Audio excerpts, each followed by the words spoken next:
à un moment où l'on calcule le temps au milliardième de seconde près, M. Pakomov, vous êtes un adepte des cadrans solaires. Est-ce qu'il n'y a pas une sorte de distorsion entre ces procédés qui peuvent apparaître comme archaïques avec la sophistication des mesures du temps de notre époque? Oui. Le cadran solaire est calculé aussi, on pourrait dire, au milliardième de seconde. Mais simplement, notre œil est un mauvais instrument de comparaison et n'arrive pas à apprécier ce milliardième ou ce dixième de seconde. Le calcul du cadran, lui, donne le résultat, effectivement, au milliardième de seconde. Maintenant, notre œil, à une minute près, disons qu'il peut se satisfaire du résultat. Bien, alors vous êtes médecin généraliste à Marseille, oui. Et comment est-ce que vous êtes venu à cette passion du cadran solaire? Vous êtes piqué au jeu, ça s'est passé comment chez vous? En 1976, j'ai acquis un chien et en le sortant le soir, j'ai commencé à regarder la voûte céleste, je me suis aperçu de l'évolution des constellations dans l'espace, toujours à la même heure, on n'avait plus la même position au long des mois. Et je me suis piqué donc à l'étude de l'astronomie. J'ai acheté divers livres, j'ai appris l'astronomie de façon mathématique et on parle un petit peu de gnomonique, mais très peu dans l'astronomie. Alors, attendez, le mot gnomonique, tout le monde ne sait pas l'étymologie, la signification. Voilà, alors, le gnome, c'est celui qui indique. Le gnomon, oui. C'est un indicateur. En grec, c'est l'indicateur. C'est un indicateur donc du temps. L'ombre va indiquer le temps. C'est ça. Alors, mais à quoi vous attribuez cette passion des gens? Parce que je crois savoir qu'il y a un véritable engouement pour les cadrans solaires. Ça se passe comment aujourd'hui? Actuellement, effectivement. Vous les fabriquez vous-même aussi? Je les fabrique. Oui.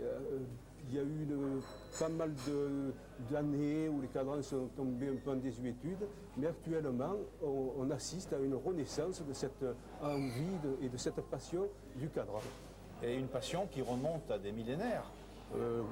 Dans l'histoire de la gnomonique, le premier cadran remonte au pharaon Thutmosis III. Ah bon, c'est pas des millénaires. Oui, enfin, 1448 avant Jésus-Christ, il y a plus de 3000 ans. C'est ça.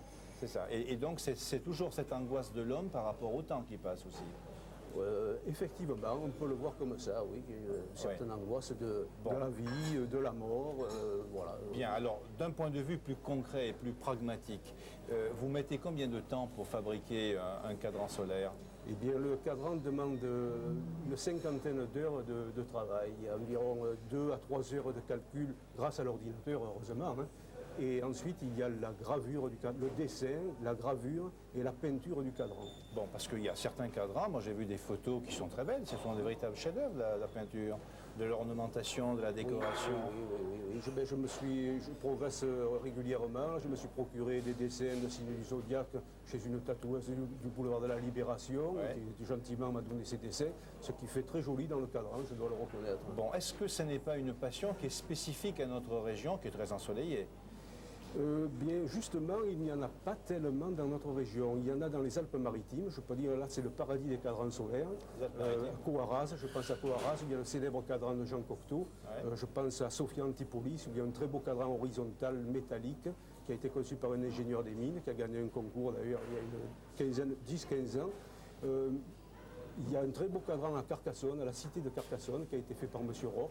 Mais sinon, il n'y a plus tellement de cadrans, je dirais, à part immodestement les miens. Il y a des propriétaires de villas qui veulent orner leur... Oui, j'en ai fait sur les villas avec des cadrans très complets. Vous allez jusque dans le Périgord aussi pour faire ça? Je viens d'en terminer un pour le Périgord. Bon, est-ce que ça coûte cher? Supposez que je veuille, moi, installer un cadran solaire chez moi. Vous savez, ça ne coûte pas vraiment cher. Quand je vois, par exemple, je lisais sur le Méridional qu'un mât métallique planté sur le cours d'Étienne d'Or va coûter 90 millions de centimes aux finances publiques.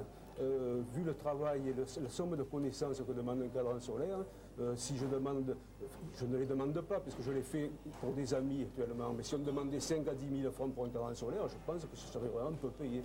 Bien, en tout cas, grâce à vous, nous avons au moins une notion du calcul du temps vrai par le temps légal. Merci Jean Pakomov. Merci, monsieur. À bientôt.